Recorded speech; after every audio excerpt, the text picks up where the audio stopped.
Good morning once again, children. Today we are going to do the solution of assignment 2, which contains mixed problem sums having multiplication and division both. The question is, the distance covered in 6 hours is 192 and we have to find out the distance covered in 20 hours. For this, first we have to divide 192 by 6, where we get the answer as 32. So in 1 hour, the kilometers covered is 32. Then we will multiply it with 20 to get the answer, the distance covered in 20 hours. Explanation of dividing 192 by 6 is not given because I expect my children to understand how to do division by now. Once we get the answer in 1 hour, the distance covered, then we will multiply with 20 to get the distance covered in 20 hours. So, in 1 hour it was 32 kilometers. That multiplied with 20. You can see over here I have done a direct multiplication. As the number is 20, so we multiply 32 with 2, that comes to 64, and then we write the 0. So it is 640 kilometers. This question contains two questions. First, the cost of 8 kg sugar is given and we have to find out the cost of 1 kg sugar. Then we have to find out the cost of 15 kg sugar.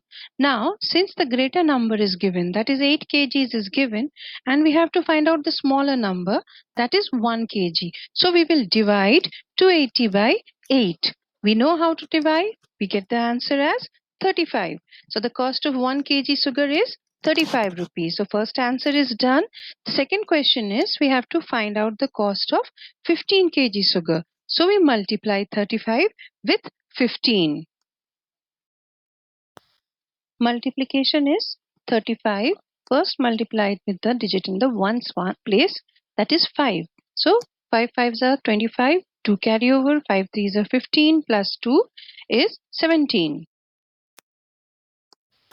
Next number to be multiplied is 10 with 35. So 35 tens are 350. Now once we have done the multiplication, we will add both the numbers 175 and 350. We add them and we see that we have got 525. Therefore, cost of 15 kg sugar is rupees 525. Now comes the last question. Here 25 trucks carries 5025 kgs of rice. We have to find out how many does 16 trucks carry. For this, we have to first find out how much rice is carried by one truck. So, we will divide 5025 kgs with 25. You can see the process given over here of division, and I hope you can understand also. So we see that the quotient is 201. So rice in one truck is 201 kg. Since we have got the kgs of rice contained in one truck, to find out the rice in 16 truck, we have to multiply. So we multiply 201 kgs with 16. If you can see, 201 into 6 gives 1206, and in the next line 201 into 10 gives 2010. Adding 1206 and 2010, we get 3216. So there are 3216 kgs of rice in 16 trucks.